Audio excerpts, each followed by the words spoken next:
Kobus gaan nou vir ons Psalm 74 bespreek. Dankie Kobus. Goeiemôre geloofde volksgenote. Wat 'n voorreg om weer hier voor Vader te kan vergader op die plek wat hy aan ons uitgewys het. Dankie aan elkeen wat die moeite gedoen het om hier te kan wees. Ons weet nie hoeveel keer ons nog so sal kan by mekaar kom nie. Soos wat net nou Michael gesê het, ons wag almal, en ons het gisterand ook daarvan gepraat, wag almal met reikhalsende verlange na sy koms. Ek wil in die voorhou Psalm 74 vers 1. 'n onderwysing van Asaf. O Elohim, waarom het u vir altyd verstoot? Waarom rook u toren teen die skape van u weide? Hierdie is weliswaar 'n vraag wat vandag nog te sprake is. Dit voel vir ons asof Jahwe ons verstoot op hierdie oomblik en dat sy toren los is oor hierdie volkie aan die suidpunt van Afrika, oor kan die riviere van Kus. Hierdie volk het so afvallig geword en ek gee grootliks die skuld aan die kerke, want alles is mos nou toelaatbaar. Jy kan maar maak net wat jy wil, solank jy net Jesus liefde het. En daarmee is alle wette en reëls oorboord gegooi.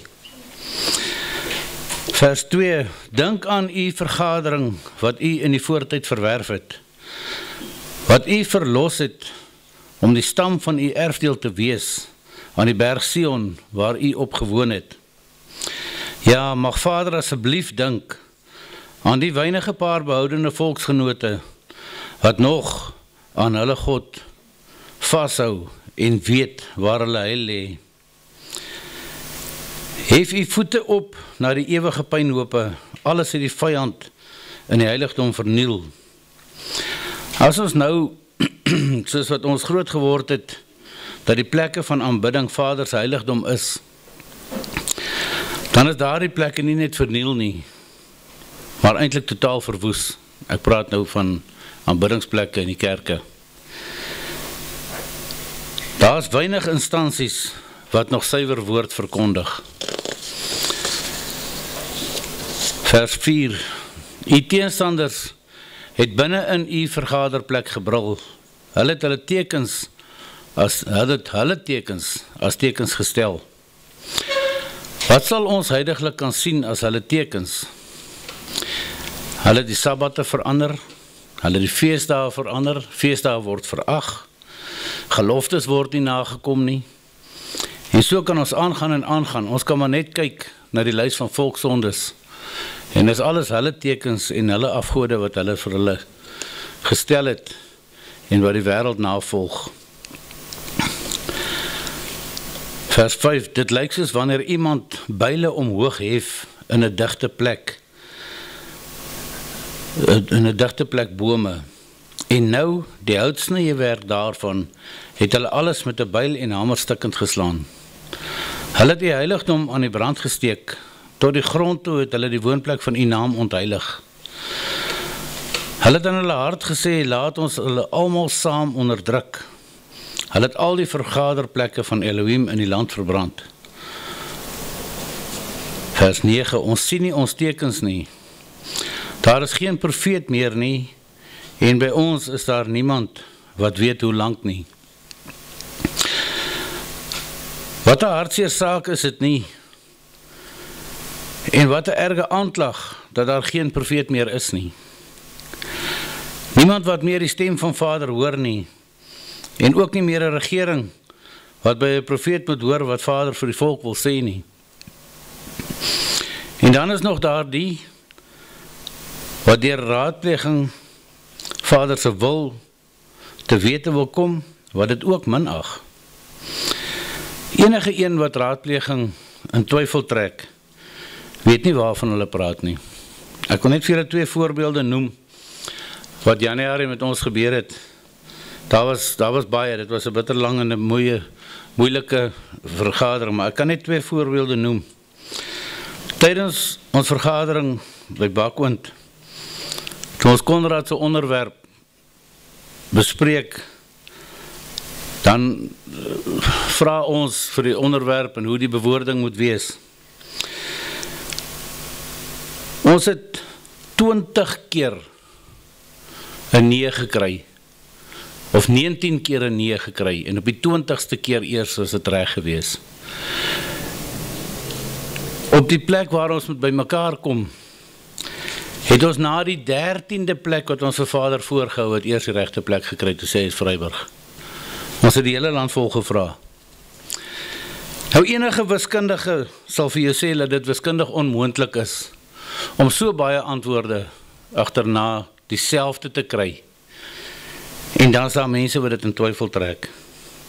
Enige een wat belangstel kan na die natuurlik om kyk en sien hoeveel antwoorde en hoeveel vrae is gevra voordat ons eers by die antwoord uitgekom het. Psalm 74 vers 10. Hoe lank, o Elohim, sal die teenstander smaad aandoen, sal die vyand u naam vir altyd verag? Waarom trek u hand, ja u regterhand terug? Trek dit uit u boesem, vernietig. Ek dink elkeen van ons smag na daardie dag wat Vader sy hand uit die boesem sal trek, om sy teenstanders te vernietig. Dit sal verseker vir ons ook 'n vreesaanjaende tyd wees. Maar ons sal nie vrees nie. Ons het 'n belofte dat hy ons sal beskerm en bewaar. Want vers 12 van Psalm 74 sê, Nogtans is Yeshua my koning van die voortyd af, wat verlossing werk op die aarde. U deur u sterkte die see geklief, u die koppe en die seemonsters op die water verbreek, u die koppe van die Leviathan verbrysel, u het hom gegee as voedsel vir 'n volk, vir woestyndiere. Ek het al heel wat gewonder oor die Leviathan, maar ek het nog nooit gaan opkyk nie. Nou, die King James verduidelik het as volg. Dis H3867. A rest animal, that is a serpent, especially the crocodile or some other large sea monster. Figuratively, the constellation of the dragon, also a symbol of Babylon. So ons kan dit sien as, ek lei af dat dit is Babylon. Flip het bevestig, Babylon word vernietig. So dit is Babylon wat gaan vernietig word. Psalm 74 vers 15. U het fontein en stroom oopgeslaan. U het standhoudende riviere laat opdroog en ook weer laat oorloop, soos wat dit nou die geval is, al die riviere loop oor. Aan u behoort die dag, aan u behoort ook die nag. U het hemelligte en son vasgestel. U het al die grense van die aarde bepaal, somer en winter. U het hulle geformeer. Dink hieraan, die vyand het Jahwe gesmaad en 'n dwaase volk het u naam verag. Gee aan die wilde diere die siel van u tortelduif nie oor nie en vergeet nie vir altyd die lewe van u elendiges nie. Aanskou die verbond, want die donker plekke van die land is vol wonings van geweld. Laat die verdrukte nie beskaamd terugkom nie. Laat die elendige en behoeftige u naam prys. Staan op, o Elohim, verdedig u saak. Dink aan die smaad wat u die hele dag aangedoen word deur 'n dwaas. Vergeet nie die geroep van u teenstanders nie, die rumoer van u opstandige vyande wat altyd deur opgaan. As ons na die wêreldbeskouing so bekyk, dan is daar niemand wat hulle afhanklikheid van die Almagtige besef nie. Dit is enkelinge in hierdie wêreld.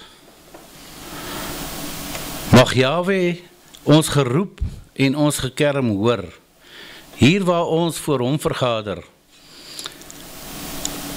Hy het hierdie plek aangewys, hy wil hê dat ons hier moes wees, en daarom weet ons dat hy hier teenwoordig is en ons aanhoor.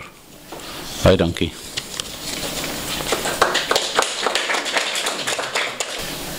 Baie dankie Kobus, baie mooi openingstoespraak. Het laat my ook dink aan waar ons maar vandag is, ons bepleiting, hoe ons Vader smeek, laat die res van die volk wakker word en mense wat oor ons aangestel is in hierdie strafgerig en hoe is dit dan moontlik?